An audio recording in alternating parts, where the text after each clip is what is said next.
दीपावली का पर्व बीत गया।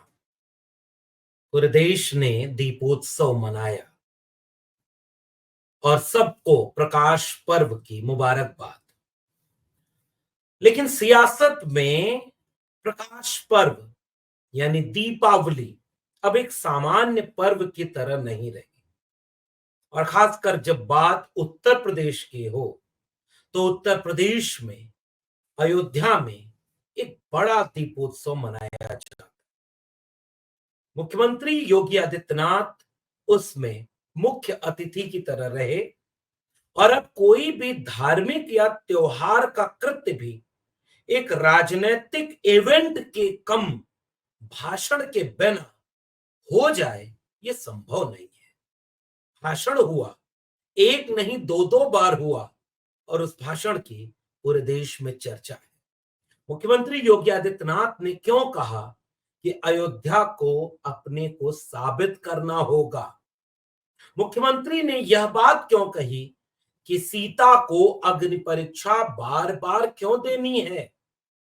वो कौन सी बात है जिसके लिए अयोध्या को साबित करना बचा है? सीता की अग्नि परीक्षा से योगी आदित्यनाथ का इशारा किस तरफ है? और उसके बाद उन्होंने एक शब्द हरिजन बोल दिया, जिसके बाद उनके ऊपर दूसरे तरह के संकट के बादल मंडरा रहे हैं। तो क्या ये संकट पीडीए का है? क्या ये संकट अयोध्या की राजनीतिक हिस्सेदारी का है, या भारतीय जनता पार्टी के चुनाव से जुड़ा हुआ है, जिसे सीता और बाकी लोगों से जोड़ा जा रहा है और बाद में चल करके खरदूषण और राक्षसों की आत्मा प्रवेश कराने की बात कह दी जाएगी? आज इस वीडियो में योगी आदित्यनाथ के त्योहार पर दिए इस सियासी भाषण का विश्लेषण करेंगे। आप देख रहे हैं 4 PM न्यूज नेटवर्क पर डॉक्टर लक्ष्मण यादव का विश्लेषण। तो फिलहाल दीपावली के मौके पर उत्तर प्रदेश के बड़े धार्मिक नगर बन चुके अयोध्या में फिर से एक बड़ा इवेंट हुआ। हजारों की तादाद में दीपावली की पूर्व संध्या पर भी और दीपावली के दिन भी ये दीपक जलाए गए। एक बड़ा पर्व हुआ और एक बड़े इवेंट के साथ उसे मनाया गया। उत्तर प्रदेश के मुख्यमंत्री योगी आदित्यनाथ वहां पर मुख्य अतिथि बनाए गए। एक दिन पहले भी भाषण हुआ और दीपावली की पूर्व संध्या पर भी भाषण हुआ। भाषण देते हुए वो अयोध्या में किए अपने कामों की उपलब्धि और कामयाबी को गिनाना नहीं भूले। वो ये बात कहना भी नहीं भूले कि 500 साल बाद प्रभु राम अपने घर लौट कर आए। हालांकि अब ये बहस पुरानी हो गई है, इस पर टिप्पणी करने का कोई अर्थ नहीं है कि जिस देश में महात्मा कबीर ये कह गए हों कि कस्तूरी कुंडल बसै मृग ढूंढे बन माय, और ऐसे घट घट राम है दुनिया देखे ना। उस देश में ये कहा जाए कि राम कहीं चले गए थे या जो राम को लाए हैं हम उनको लाएंगे, मुझे लगता है कि ये बार बार इस पर पुनर्विचार होगा कि एक धार्मिक और सांस्कृतिक नारा नहीं, एक चुनावी नारा था। कोई राम को नहीं ला सकता और राम कहीं नहीं गए। राम इस देश के लोगों के दिलों में है जो राम को मानते हैं। तो बहुत सारे लोग अलग अलग मान्यताओं को मानते हैं, लेकिन अयोध्या में भाषण देते हुए योगी आदित्यनाथ ये कहना नहीं भूले, जिससे प्रकारांतर से भारतीय जनता पार्टी आज भी यह बात आपको समझाने में गुरेज नहीं रखेगी कि राम मंदिर बनवाने में भारतीय जनता पार्टी और मोदी योगी का हाथ है, जबकि कानूनी इसका पक्ष यह है कि वो कोर्ट के आदेश से बना है। अब ये अलग बात है और दीगर बात है, आने वाली पीढ़ियां 5 साल बाद 10 साल बाद इस वाक्य को भी पढ़ेंगी कि उस राम मंदिर पर फैसला देने वाली टीम में, जजों की टीम में जो मुख्य न्यायाधीश और न्यायाधीश थे, उनमें से कोई राज्यसभा चला गया रिटायर होने के बाद बीजेपी के रास्ते। तो कोई मीडिया में ये बयान दे बैठता है कि मैं जब वो फैसला लिखना चाह रहा था तो मैं पहले प्रभु राम के आगे जाकर बैठा, भगवान को याद किया। और जबकि फैसला किस पर लिखना था, जैसे लग रहा था कि खुदा और भगवान के दो घरों के बीच एक विवाद है। बाद में विश्लेषण इसका पीढ़ियां करेंगी, 5 साल बाद, 10 साल बाद, 15 साल बाद। छूटता तो इतिहास में कुछ भी नहीं। अगर कोई 70 साल पीछे जाकर इतिहास का मूल्यांकन करता है, तो कोई 7 साल पीछे जाकर के भी मूल्यांकन करेगा। ये जो वाक्य बोले गए, जो राम को लाए हैं, हम उनको लाएंगे, और जजों ने क्या बोला, इन सब का विश्लेषण होगा। लेकिन भारतीय जनता पार्टी आज भी यह साबित करने की कोशिश करती है कि अयोध्या में जो कुछ हुआ वो भाजपा ने कराया। हालांकि 2024 का आम चुनाव हुआ, और जिस लोकसभा सीट के अंतर्गत अयोध्या आता है, फैजाबाद, वहां बीजेपी हार गई। इतना सब कराने के बाद भाजपा वहां हार गई, और जब जय श्री राम का जोर जोर से नारा लगाने वाली भाजपा बड़े लंबे समय तक उस नारे को भूल गई, और उलाहना, अभिशाप, श्राप, क्या कुछ नहीं दिया भाजपा और उनसे हमदर्दी रखने वाले लोगों ने, कि अयोध्या वालों ने भाजपा को हरा दिया। और समाजवादी पार्टी के पीडीए का एक ध्वज वहां फहरा गया, जिसका नाम था अवधेश प्रसाद पासी। और उसके बाद से अयोध्या पर चर्चा ही बंद हो गई। बजट में अयोध्या का नाम नहीं हुआ। अयोध्या चर्चा में आया तो कभी लाइट चोरी हो जाने, कभी घोटाला हो जाने, कभी मुआवजा न देने जमीन का, कभी किसानों का घर तोड़ देने, कभी जो है सड़क धंस जाने, कभी दीवार गिर जाने, कभी छत टपकने। इन्हीं खबरों के चलते अयोध्या चर्चा में आता रहा। लेकिन भारतीय जनता पार्टी अयोध्या पर चर्चा करने से बचती रही। लेकिन योगी आदित्यनाथ ने इस बार वो चर्चा फिर से शुरू कर दी। ये दीगर बात है कि 10 उपचुनाव होने थे उत्तर प्रदेश में, जिसमें से अयोध्या की वह विधानसभा भी थी जिससे विधायक रहे अवधेश प्रसाद अब अयोध्या के सांसद बन चुके हैं, यानी फैजाबाद लोकसभा के सांसद बन चुके हैं, मिल्कीपुर। लेकिन मिल्कीपुर पर चुनाव, उपचुनाव नहीं हो रहा है। 5 बार योगी आदित्यनाथ उसके पहले अयोध्या जा चुके थे। ये वो बात है क्या जिसे अयोध्या को साबित करना है? योगी आदित्यनाथ यही तो नहीं कहना चाह रहे कि देखो हमने इतना कुछ किया अयोध्या में और तुमने अयोध्या में चुनाव हरवा दिया हमें, जो प्रभु राम को लाए हैं तुम उनको नहीं लाए। ऐसा लग रहा था कि योगी जी ये कहना चाह रहे हैं। योगी जी शायद ये कहना चाह रहे हैं कि सीता मां की अग्नि परीक्षा कितनी बार होगी, कितना हम चुनाव कराएं, कितना तुम हमको हराओगे। अब देखो मिल्कीपुर भी हम करा नहीं पा रहे क्योंकि हमारा आंतरिक सर्वे कह रहा है कि अवधेश प्रसाद पासी का अभी भी जलवा कायम है। समाजवादी पार्टी के पीडीए का जनता में एक यकीन बनता जा रहा है, और जनता पूछती है कि 69,000 शिक्षक भर्ती घोटाले पर भाजपा ने क्या स्टैंड लिया। भाजपा के जो मंत्री आशीष पटेल, जो अनुप्रिया पटेल के पति हैं, मंत्री हैं यूपी में, उन्होंने कहा था अगर 69,000 शिक्षक भर्ती घोटाले में आरक्षण घोटाले के शिकार अभ्यर्थियों को न्याय नहीं दिला पाया तो दिवाली नहीं मनाऊंगा। लेकिन वो बड़े धूमधाम से दिवाली मनाते हुए पाए गए। योगी आदित्यनाथ तो कहते रहे कि घोटाला ही नहीं हुआ है, चुनाव आया तो घोटाला कबूल किया, बाद में पता चला हाईकोर्ट ने रद्द किया। इतना हिला हवाली की सरकार कि लोग सुप्रीम कोर्ट चले गए, मामला रुका हुआ।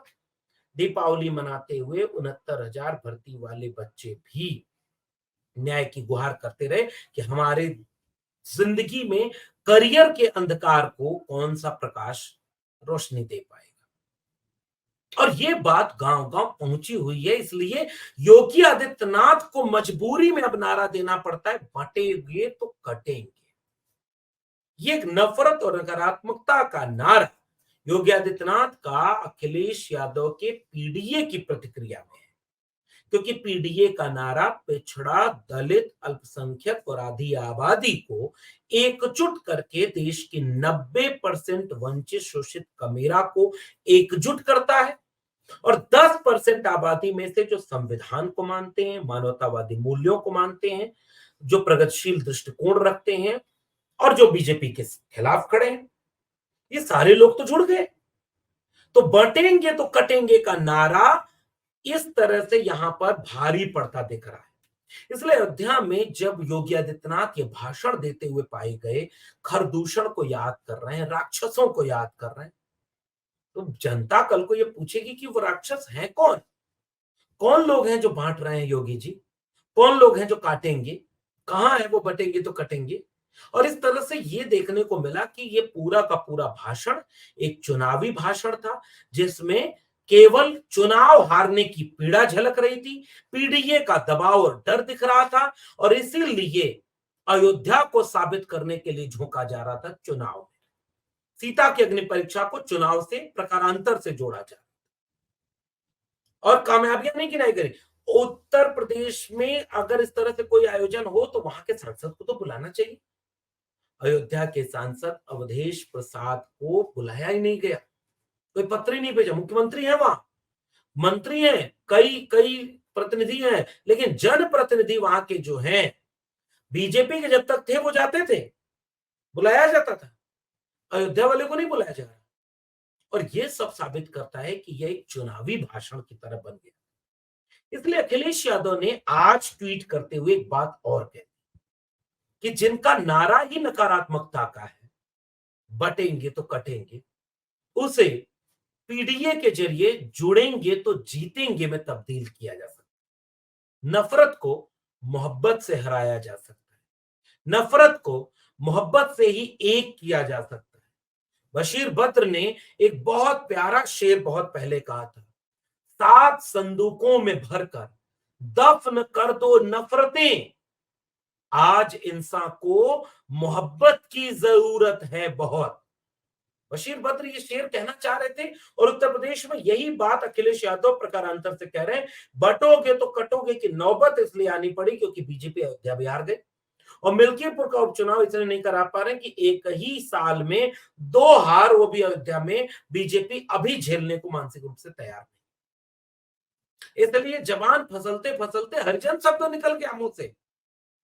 योगी आदित्यनाथ भूल गए कि 1980 और 90 के दशक में आकर सुप्रीम कोर्ट में एक निर्णय आया, जिसके जरिए ये कहा गया कि अगर आप किसी को हरिजन बोलते हैं, तो भी बोलते हैं, तो आपके ऊपर मुकदमा हो सकता है, जेल जा सकते हैं। पता है, इस देश में जातियों के नाम पर कुछ लोगों को गर्व और अहंकार हो सकता है कि हाँ, हम क्षत्रिय जाति में हैं, जिसमें भगवान भी पैदा हो सकते हैं, होते हैं। भगवानों की भी जाति बताई गई उन्हीं लोगों के द्वारा। लेकिन पता है आपको, उसी देश में जातियों के नाम पर गालियां चलती हैं, और आज भी चलती हैं। गांव में बदला नहीं है भारत बहुत। ये तो बाबा साहब का संविधान कोशिश कर रहा है, देश का लोकतंत्र थोड़ा कोशिश कर रहा है कि बदले, मानवतावादी बने, समानतावादी बने। लेकिन आज भी इस देश की बहुत बड़ी आबादी में जाति के नाम पर गालियां दी जाती हैं, और लोगों को सबसे ज्यादा दिक्कत है कि बांट रहे हैं। कौन बांटा? जाति के नाम पर बांटा कौन? और इसलिए हरिजन शब्द जब मुख्यमंत्री योगी आदित्यनाथ ने कहा तो उसके प्रतिकार बहुत हुआ, और वो भी एहसान दिखाते हुए। ऐसा लग रहा था कि मैं दिवाली मनाने आया तो मैं हरिजन बस्ती में गया, वहां खाया। एहसान किया क्या आपने? वो कमेरा लोगों की बस्ती है, मेहनत करके 2 जून की रोटी पूरे स्वाभिमान और सम्मान के साथ खाना कमाना जानती है। भीख मांगकर गुजारा करने वाली बस्ती नहीं होती। किसी भी बस्ती में चले जाना, वो दहाड़ तोड़कर मेहनत करने वाले लोग होते हैं, उनका स्वाभिमान होता है। यह अलग बात है कि हम आज तक वैसा समाज नहीं बना पाए कि सबको सम्मान भी मिले, लेकिन वो अपने सम्मान से समझौता नहीं करते। बाबा साहब अम्बेडकर को अपना नायक मानते हैं, वो बिरसा मुंडा ज्योतिबा फूले को अपना नायक मानते हैं, और संविधान को माथे पर लगाते हैं। वो किसी धर्म की लड़ाई में जाना नहीं चाहते, किसी बटने और कटने की राजनीति में जाना नहीं चाहते, जिन्हें हरिजन कह करके योगी आदित्यनाथ जी ने संबोधित कर दिया। और यह शब्द बैन है, क्योंकि मेरी भी एक मजबूरी है कि मुझे ये बात कहनी है, तो मुझे मजबूरी में कहना पड़ता है। लेकिन उसका मैं ये डिस्क्लेमर के साथ कह रहा हूं कि यह शब्द का प्रयोग नहीं होना चाहिए, और इस पर बैन है। लेकिन योगी आदित्यनाथ की राजनीतिक सूझबूझ आज तक इतनी भी नहीं बन पाई कि वो इस बात को समझ पाए कि कैसे उनको ये सब चीज समझ करके उसको देखना है। तो अयोध्या में भाषण देते देते राक्षसों को याद कर रहे हैं, और राजनीतिक भाषण देते हुए सीता की अग्नि परीक्षा को क्यों याद कर रहे योगी आदित्यनाथ? क्या अयोध्या और सीता की अग्नि परीक्षा देने का बयान समाजवादी पीडीए का दबाव है क्या? हरिजन बोल करके कैसे घिर गए योगी आदित्यनाथ? और इस तरह से यह एक चुनावी शगुफा देश को नफरत बनाम मोहब्बत की दिशा में ले जा रहा है। बटेंगे तो कटेंगे बनाम जुड़ेंगे तो जीतेंगे की बहस में ले जा रहा है। एक तरफ नकारात्मक राजनीति और दूसरी तरफ सकारात्मक है, जोड़ने की बात है।